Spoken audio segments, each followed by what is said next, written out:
नमस्कार, जन टीवी देख रहे हैं आप। मैं श्वेता शर्मा आपके साथ। खबरों की शुरुआत से पहले एक नजर डालेंगे अभी की हेडलाइंस पर। राष्ट्रपति मुर्मू का 3 दिवसीय उत्तराखंड दौरा आज। देहरादून में विश्व योग दिवस समेत कई कार्यक्रमों में होंगी शामिल। पुलिस प्रशासन ने की तैयारियां।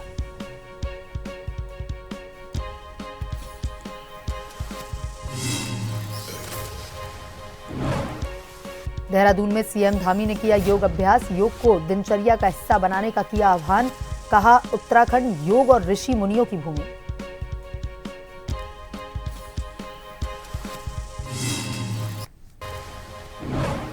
मंत्री कैलाश विजयवर्गीय ने की धामी सरकार की तारीफ। कहा, चारधाम यात्रा में श्रद्धालुओं के लिए बेहतर सुविधा। उत्तराखंड में तेजी से हो रहे विकास कार्य।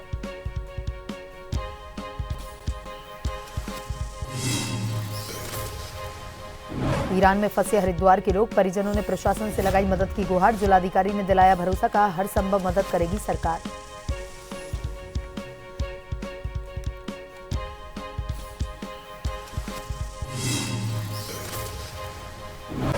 उत्तराखंड में 20 जून को दस्तक देगा मानसून। आज नैनीताल और बागेश्वर में भारी बारिश की चेतावनी। तेज हवाएं चलने की संभावना।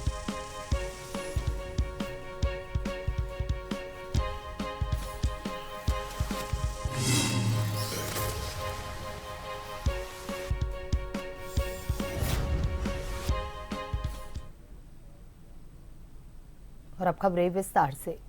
राष्ट्रपति द्रौपदी मुर्मू आज से उत्तराखंड दौरे पर रहेंगी। उनका देहरादून का 3 दिवसीय कार्यक्रम है, जहां वो 21 जून तक रहेंगी। इस दौरान राष्ट्रपति मुर्मू कई कार्यक्रमों में शामिल होंगी।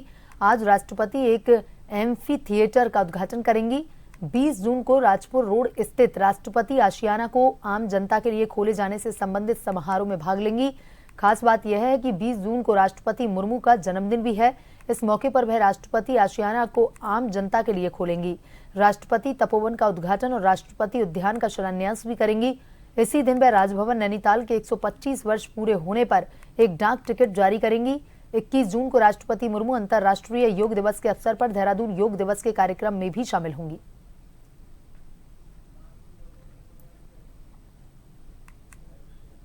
और इसी खबर पर ज्यादा जानकारी के साथ हमारे संवाददाता हिमांशु बरमोला फोन लाइन पर जुड़ चुके हैं। हिमांशु, देहरादून आ रही हैं राष्ट्रपति द्रौपदी मुर्मू, क्या कुछ उनके कार्यक्रम 3 दिन में रहने वाले हैं? सुरक्षा के क्या कुछ इंतजाम हैं? देखिए, इसी तौर पर आपको बताना चाहता हूं कि भारत की जो राष्ट्रपति हैं द्रौपदी मुर्मू, वो 3 दिवसीय उत्तराखंड दौरे पर आ रही हैं और इस दौरान वो 3 दिनों तक देहरादून में रहेंगी। 19 मई यानी कि आज, माफ कीजिएगा, 19 जून को वो आज आ रही हैं और तकरीबन शाम 4 बजे वो पहुंचेंगी और इसके बाद 21 जून तक वो यहाँ पर रहेंगी। और इस यात्रा के दौरान जो है वो जो राष्ट्रपति निकेतन राजपुर रोड स्थित है वो वहाँ पर रहेंगे और इस दौरान वो विभिन्न परियोजनाओं का उद्घाटन और शिलान्यास करेंगी, क्योंकि आज शाम को राष्ट्रपति देहरादून आ रही है। तो इसके बाद जो राष्ट्रपति निकेतन है वहां पर एक एम्फी थिएटर का उद्घाटन करेंगे और इसके बाद जो स्टाफ क्वार्टर और जो वहां पर अस्पताल है, बैरक हैं, बनने हैं, उनकी आधारशिला भी रखी जाएगी। इसके बाद 20 जून को राष्ट्रपति जो है राष्ट्रपति निकेतन का जो काम लगा हुआ था आम जनता को खोलने के लिए, उसका भी उद्घाटन करेंगे और वहां पर जो आगंतुक सुविधा केंद्र है या कैफेटेरिया है या स्मारिका है, ऐसी कई सारी चीजें हैं जो राष्ट्रपति आशियाने में है, तो उनको आम जनता के लिए खोला जाएगा और उनका उद्घाटन करेंगे। इसके साथ ही साथ जो राष्ट्रपति तपोवन है उसका भी उद्घाटन करेंगे और साथ ही साथ जो राष्ट्रपति उद्यान है यानी कि जो बागवान है उसकी भी आधारशिला जो है राष्ट्रपति द्रौपदी मुर्मू रखेंगी। इसके साथ ही साथ क्योंकि राष्ट्रपति आज उद्घाटन करेंगी जो कैफेटेरिया है, स्मारिका है और जो दुकान है, इसके बाद 24 जून से वो आम जनता के लिए खोल दिए जाएंगे। इसके साथ साथ 20 जून को अगर बात करें तो राष्ट्रपति जो है राष्ट्रीय दृष्टि दिव्यांग सशक्तिकरण संस्थान का भी दौरा करेंगी। वहां पर जो प्रदर्शनी बच्चों द्वारा लगाई जाएगी उसका भी मुआयना करेंगे और मॉडल स्कूल जो विज्ञान प्रयोगशाला है उसका अवलोकन करेंगे और साथ ही साथ जो वहाँ पर छात्र हैं उनसे भी बातचीत करेंगे। और क्योंकि इसी शाम को यानी कि 20 जून की अगर हम बात करें तो 20 जून की शाम को राजभवन नैनीताल के 125 वर्ष पूरे होने जा रहे हैं। इसको लेकर एक डाक टिकट भी वो जारी करेंगे और इसके बाद 21 जून को अंतर्राष्ट्रीय योग दिवस के मौके पर जो देहरादून स्थित उत्तराखंड राज्य पुलिस लाइन का मैदान है वहां पर वो योग प्रदर्शनी में भाग लेंगे और इसके बाद वो दिल्ली रवाना होंगी। वहीं अगर पूरे सिक्योरिटी की बात की जाए तो राष्ट्रपति का दौरे होने जा रहा है। ऐसे में सिक्योरिटी बहुत ही सख्त रखी गई है। दूर दराज से जो वाहन देहरादून में एंटर होते थे उनके लिए अलग से व्यवस्था की गई है, चाहे वो हरिद्वार से वाहन आ रहे हो, ऋषिकेश से, या फिर विकास नगर की ओर से जो भी वाहन आ रहे हैं, सभी को अलग अलग रूट तय किए गए हैं, यानी कि वो सीधे देहरादून एंटर नहीं कर सकते। जी जी हिमांशु, तमाम जानकारी के लिए धन्यवाद।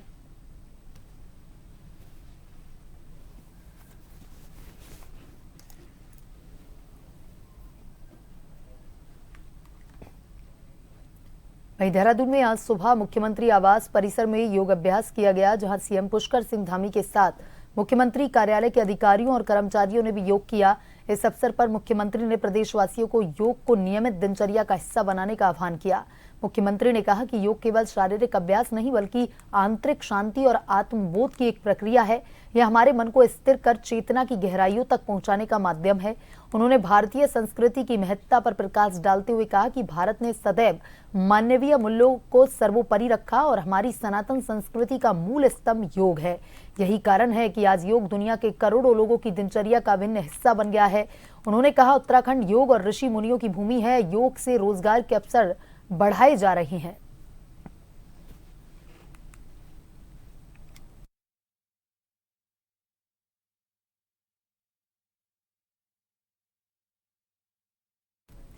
और इसी खबर पर ज्यादा जानकारी के साथ हमारे संवाददाता शैलेंद्र पांडे फोन लाइन पर जुड़ चुके हैं। शैलेंद्र, अंतर्राष्ट्रीय योग दिवस 21 जून को मनाया जाएगा, लेकिन उससे पहले योग अभ्यास सीएम पुष्कर सिंह धामी ने किया है। क्या कुछ अपडेट? बिल्कुल श्वेता, आपको बता दें कि 21 जून को अंतर्राष्ट्रीय योग दिवस मनाया जाता है। और बात अगर उत्तराखंड की है तो उत्तराखंड को एक जो ऋषिकेश है उसे योग नगरी के रूप में बहुत पहले से जानते हैं। उसका नाम ही है योग नगरी के नाम से भी जानते हैं। और इसकी तैयारी के साथ आज मुख्यमंत्री पुष्कर सिंह धामी ने मुख्यमंत्री आवास में अपने कर्मचारियों और अधिकारियों के साथ योगा अभ्यास किया। साथ ही उन्होंने निर्देश दिया कि सारे लोगों को योग करना चाहिए और योग जो है वो भारतीय संस्कृति है जो यहाँ के लोगों में रचा बचा है। साथ ही उन्होंने कहा कि योग को उत्तराखंड के गांव तक पहुंचाना है और यही कारण है कि सरकार ने इसके लिए एक नई योग नीति लाई है, ताकि योग में लोगों के स्वास्थ्य के साथ साथ उत्तराखंड के लोगों को रोजगार भी मिल सके। साथ ही अगर बात करें तो कई स्कूलों में योग शिक्षक की भी भर्ती की गई है। और इस बार योग दिवस उत्तराखंड के लिए काफी महत्वपूर्ण होने जा रहा है, क्योंकि भारत की राष्ट्रपति द्रौपदी मुर्मू भी 21 जून को होने वाले योग समारोह में पार्टिसिपेट करेंगी। जी शैलेंद्र, तमाम जानकारी के लिए धन्यवाद।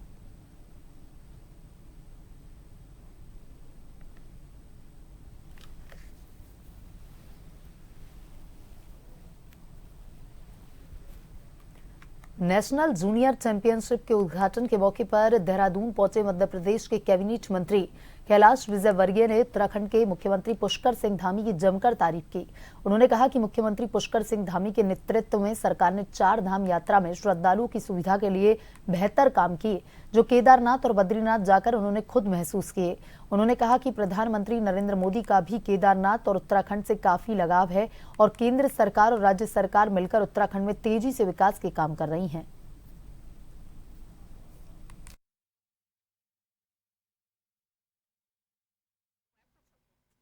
धामी साहब बहुत अच्छा काम कर रहे हैं। धामी साहब के नेतृत्व में उत्तराखंड का काफ़ी विकास हो रहा है। इतनी सारी प्राकृतिक आपदाएं आने के बाद भी धामी साहब ने पूरे प्रदेश को संभाल रखा है और माननीय देश के प्रधानमंत्री नरेंद्र मोदी जी का विशेष ध्यान है। देखिए, मैं केदारनाथ गया था अभी 15 दिन पहले, वहाँ किस तरीके का विकास हो रहा है। बद्रीनाथ गया था, वहाँ पर विकास हो रहा है। उत्तराखंड में केंद्र सरकार की ओर से भी काफ़ी विकास के कार्य चल रहे हैं और इसलिए मैं धामी जी को भी बधाई दूंगा, उनके मंत्रिमंडल के सब सदस्यों को बधाई दूंगा, सारे जनप्रतिनिधियों को बधाई दूंगा। वहीं साल 2018 में प्रधानमंत्री ने मन की बात कार्यक्रम में मुनार में बनने वाली मंडुवे के बिस्किट का जिक्र कर इसे राष्ट्रीय स्तर पर चर्चित कर दिया था। अफसोस की बात है कि इसके 1 साल बाद ही यह प्रतिष्ठान बंद हो गया। बता दें कि मंडुवे के बिस्किट से 900 लोगों को रोजगार मिलने और 15 लाख की आमदनी होती थी। वहीं इस पूरे मामले पर कृषि मंत्री गणेश जोशी का कहना है कि आपसी विवाद के चलते प्रतिष्ठान को बंद किया गया, जिसकी जांच जिलाधिकारी को सौंपी है। ऐसे में जांच पूरी होने के बाद ही आगे की कार्रवाई की जाएगी।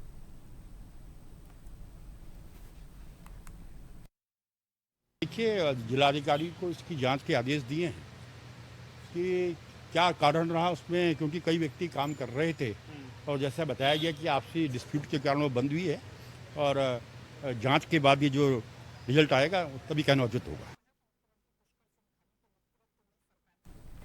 ईरान और इजरायल के बीच छिड़े युद्ध का असर अब हरिद्वार तक पहुंच गया है। हरिद्वार के मंगलोर, टांडा, भनेड़ा और जैनपुर झंझीड़ी में धार्मिक यात्रा और इस्लामिक स्टडीज के लिए ईरान गए युवक, महिला और बच्चे अब वहीं फंस गए हैं, जिसमें मंगलोर, जैनपुर, झंझीड़ी सहित आसपास के कई फैमिली व छात्र छात्राएं मौजूद हैं। हवाई हमलों के चलते ईरान ने एयर स्पेस सील कर दिया और उड़ानें पूरी तरह से बंद हैं। परिजन यहां बेसुध हैं और सरकार से अपनों की सकुशल वापसी की गुहार लगा रहे हैं। जिला प्रशासन ने पुष्टि की है कि कुछ स्थानीय लोग ईरान में फंसे हैं और उनकी लिस्ट बनाकर राज्य सरकार और गृह मंत्रालय को भेजी जा रही है।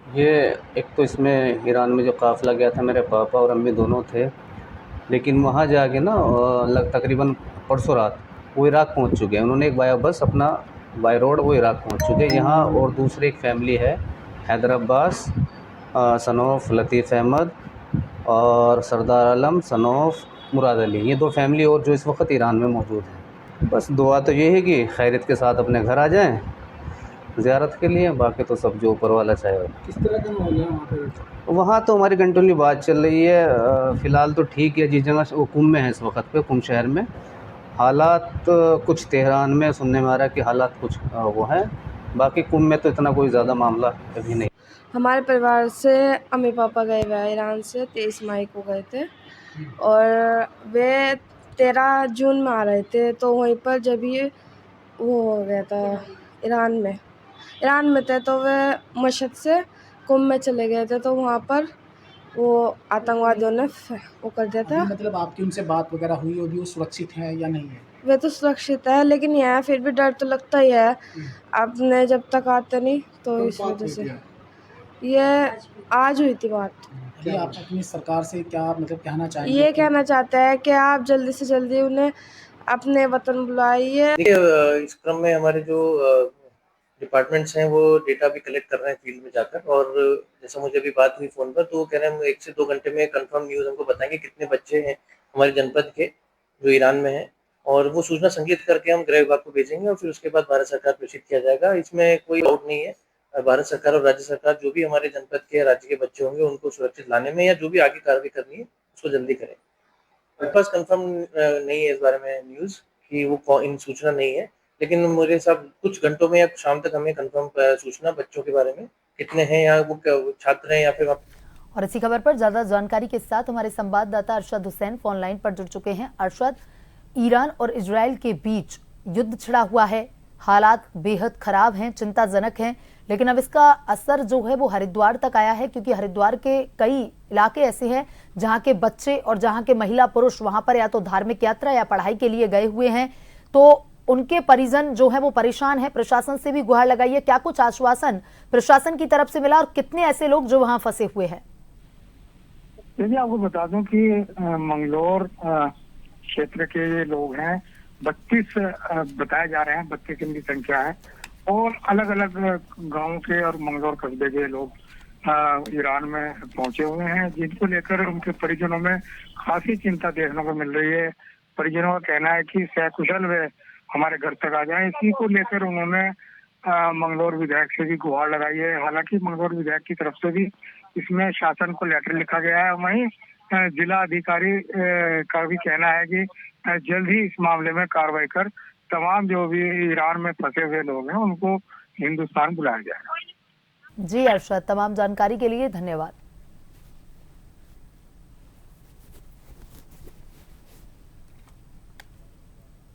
वक्त तो चला है छोटी सी ब्रेक का। ब्रेक के बाद वापस खबरों की तरफ रुख करेंगे।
राजनीति के चक्रव्यूह के सियासी वीर,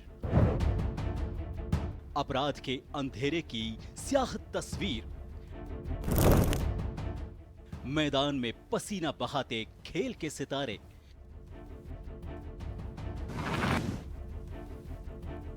मनोरंजन की दुनिया के गॉसिप गलियारे,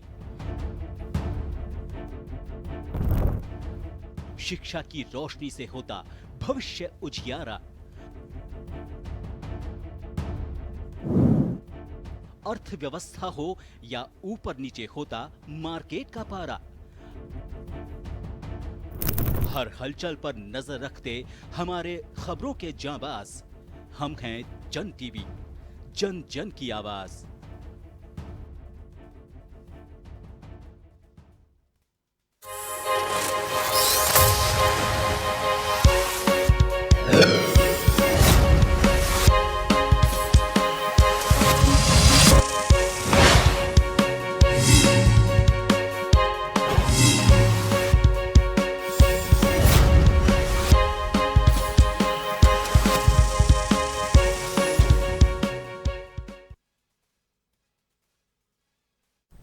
ब्रेक के बाद एक बार फिर से आपका स्वागत है। ये बढ़ते हैं खबरों की तरफ।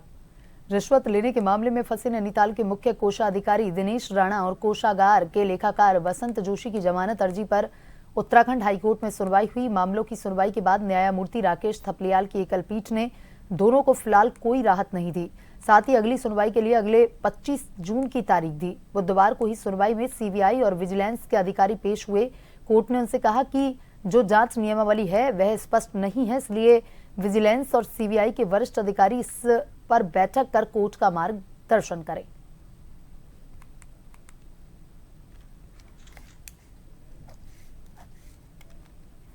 उत्तराखंड हाईकोर्ट ने बनभूलपुरा हिंसा के दिन गोली लगने से हुई फहीम की मौत की जांच सीबीआई से कराए जाने को लेकर दायर याचिका पर सुनवाई की। मामले की सुनवाई के बाद मुख्य न्यायाधीश जी नरेंद्र और न्यायमूर्ति आलोक मेहरा की खंडपीठ ने मामले की जांच एसआईटी से कराने के निर्देश दिए। कोर्ट ने जांच अधिकारी नीरज भाकुनी का जिले से बाहर तबादला करने को कहा। इस मामले की जांच की मॉनिटरिंग हाईकोर्ट खुद करेगा। कॉर्बेट टाइगर रिजर्व के बाद अब तराई पश्चिमी का फाटो जोन भी पर्यटकों के बीच तेजी से लोकप्रिय हो रहा है। यहाँ की प्राकृतिक खूबसूरती, घना डेंस फॉरेस्ट और समृद्ध वाइल्ड लाइफ अब न सिर्फ आम पर्यटकों को बल्कि नामचीन हस्तियों को भी आकर्षित कर रही है। इसी क्रम में भारतीय महिला क्रिकेट टीम की पूर्व कप्तान और स्टार खिलाड़ी मिताली राज हाल ही में फाटो जोन की सफारी पर पहुंची। मिताली ने अपने दोस्तों के साथ जंगल सफारी का आनंद लिया, यहां की जैव विविधता को करीब से देखा। सफारी के दौरान वह काफी उत्साहित नजर आई और फॉरेस्ट की नैसर्गिक सुंदरता से बेहद प्रभावित दिखी। मिताली राज ने कहा कि फाटो जोन का अनुभव बेहद खास रहा। उन्होंने वन्यजीव संरक्षण की दिशा में प्रशासन के प्रयासों की भी सराहना की।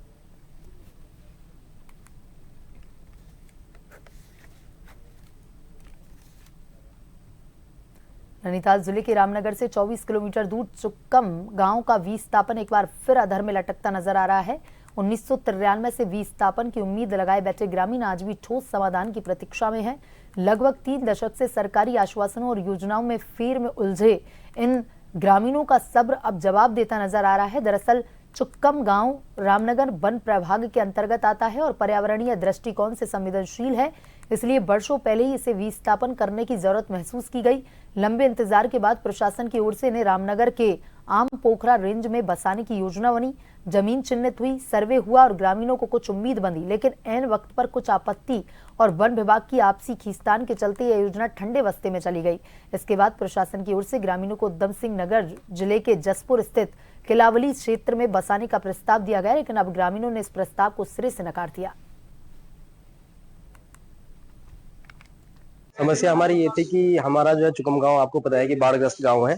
शासन ने इस पे 1993 से यहाँ पे जो है विस्थापन की नीति चल रही थी, तो डीएम साहब ने इसमें बड़ी तेजी से विस्थापन का कार्य कर रहे हैं और अभी इन्होंने हमको जो है शासन ने अभी हमको जमीन आवंटित कराई दिखाने के लिए भेजा था। किला वाली वही अपना जसपुर की तरफ, हाँ उधम सिंह नगर, वहाँ पे जो जमीन बड़ी उबड़ खाबड़ है, पीछे उसमें ढेला नदी है, वो हमको पसंद नहीं आई हम लोगों को। हमारे साथ प्रधान जी भी है, तो उसके बाद फिर जो है शासन ने पुनः हमारी जमीन ढूंढने की कार्यवाही तेज करे। उसी संबंध में आज हम उप जिलाधिकारी महोदय से मिलने के लिए पहुंचे हैं, हाँ, कि हमको आम पोखरा रेंज में दिया जाए। चुकम गांव में पहले आम पोखरा में जगह चिन्हित की गई थी, तो वहाँ पर कुछ आपत्तियां व्यक्ति बात में आई। उसके पश्चात पुनः एक हमारे बॉर्डर पर ही एक जगह पर चिन्हित किया गया फॉरेस्ट लैंड पर। उस जगह का मैंने देख भी लिया है, जगह काफी अच्छी है। कुछ गाँव वासियों को उसमें मौका मुहैया भी वहाँ पर कराया गया है।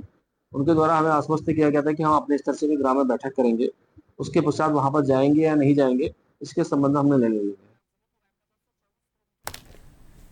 वहीं पहाड़ों पर लगातार हो रही बारिश मां पूर्णागिरि धाम के दर्शन करने आए तीर्थयात्रियों के लिए आफत बनी। हजारों श्रद्धालु वाटनागाड़ बरसाती नाले में भारी मलबा आने से फंस गए, जिसके बाद टनकपुर तहसील प्रशासन ने एसडीएम आकाश जोशी के नेतृत्व में अभियान चलाकर यात्रा मार्ग में फंसे 5000 से अधिक श्रद्धालुओं को रेस्क्यू कर उनके गंतव्य को रवाना किया।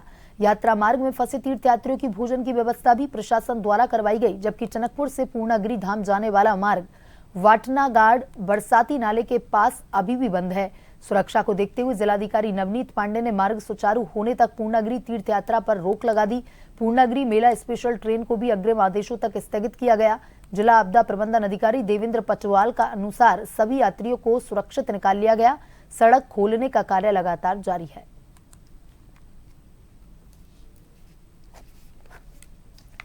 जिला सभागार चंपावत में समान नागरिक संहिता समारोह का आयोजन हुआ। समारोह के अंतर्गत जनपद में सर्वाधिक पंजीकरण करवाने वाली पंचायत कालीगुंड को 5 लाख रुपए की विकास परियोजनाओं से पुरस्कृत किया गया। नवनीत पांडे ने कहा, समान नागरिक संहिता के सफल क्रियान्वयन में सम्मान पाने वालों की भागीदारी अनुकरणीय रही। ग्राम पंचायत कालीगुंड द्वारा किया गया कार्य अन्य पंचायतों के लिए प्रेरणा का स्रोत बनेगा। अपर जिलाधिकारी जयवर्धन शर्मा ने बताया कि जनपद चंपावत में अब तक 11,000 से अधिक पंजीकरण आवेदन प्राप्त हो चुके हैं।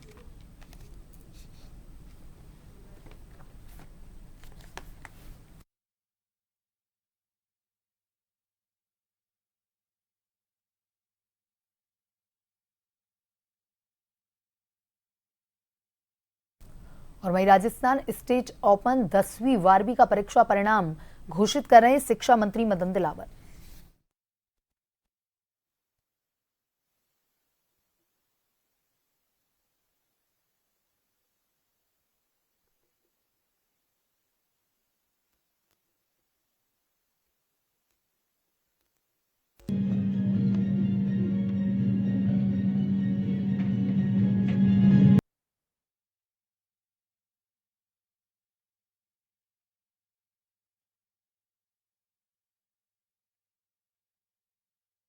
अब पहले से अधिक तेज और सटीकता के साथ बन सकेंगे। परिणाम के बाद अभ्यर्थी पुनर्मूल्यांकन के लिए भी ऑनलाइन आवेदन कर सकते हैं, जिसका परिणाम केवल 15 दिन में प्रदान किया जा सकेगा। तो चाहे आप कामकाजी हो या ग्रामीण क्षेत्र के निवासी, यह प्रणाली सभी के लिए सुलभ और सुविधाजनक है। ऑनलाइन जो पेपर करेक्शन मैकेनिज्म हमने इंट्रोड्यूस किया और ये मैकेनिज्म ऐसा है कि पहले दूर दराज से टीचर्स यहाँ 15 दिन 20 दिन यहाँ बैठ के परीक्षा चेकिंग करते थे। इन सब को दूर करते हुए अब पेपर स्कैन हो रही है। स्कैन होने पर डायरेक्ट ई लॉगिन के माध्यम से उन टीचर्स को पहुँचाया जा रहा है और टीचर का भी काम बहुत घट गया है। करेक्शन तो हो ही रहा है, जितना डिजिटाइजेशन कैलकुलेशन ये सारा काम सॉफ्टवेयर कर लेता है। तो इस पूरी जो नवाचार है इसके लिए डायरेक्टर की पूरी टीम को मैं इसके लिए साधुवाद देता हूँ और धन्यवाद। ऑपरेशन के माध्यम से हम ये सुनिश्चित कर रहे हैं कि कोई भी छात्र चाहे किसी भी क्षेत्र का हो, चाहे ग्रामीण हो या शहरी क्षेत्र हो या कामकाजी महिलाओं के बच्चे हो या आर्थिक दृष्टि पर हो, उसकी पढ़ाई किसी भी कीमत पर न होगी और ऑनलाइन आपकी जांच की प्रक्रिया। बुलेटिन में अभी तक के लिए इतना ही। बने रहिए जन टीवी के साथ। नमस्कार।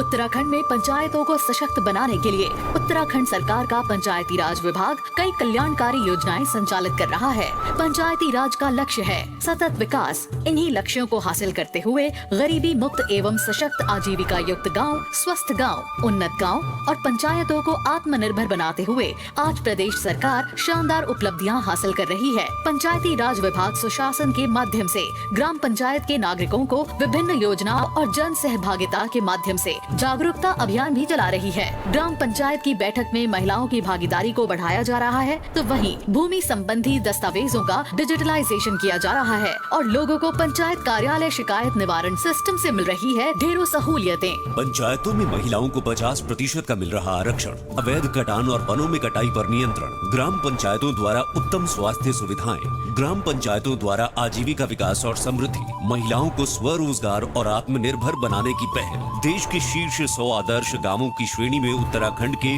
10 गांवों के नाम भी शामिल हों। इसके लिए पंचायतों द्वारा गांव के चहुमुखी विकास के योजनाबद्ध तरीके से योजनाओं का लाभ ग्रामीणों तक पहुंचाया जा रहा है। प्रत्येक विकास खंड में 5-5 गांवों को आदर्श ग्राम बनाया जा रहा है, जिसमें हर जरूरी जीवन सुविधाएं उपलब्ध कराई जा रही हैं, जिनमें शामिल है पंचायत भवनों के निर्माण के लिए धनराशि बढ़ाकर 20 लाख रुपए की गई। गाँवों में सड़क निर्माण, जिम और पार्कों का निर्माण, शहीदों के नाम पर गाँवों में द्वार, स्कूल और पंचायत भवनों के नाम, गांवों के समग्र विकास, स्वच्छता, कूड़ा निस्तारण पर विशेष ध्यान, ग्राम पंचायतों में कंप्यूटर और हाई स्पीड इंटरनेट की व्यवस्था। पंचायतों के सशक्तिकरण के लिए केंद्र सरकार के सहयोग एवं राज्य सरकार के निर्देश में संचालित की जा रही इन लाभकारी योजनाओं के शानदार परिणामों से संवर रहे हैं उत्तराखंड के गाँव और आखिरी व्यक्ति तक पहुँच रहा है योजनाओं का लाभ। ग्राम पंचायतों का हो समग्र विकास, पंचायती राज का है यही प्रयास।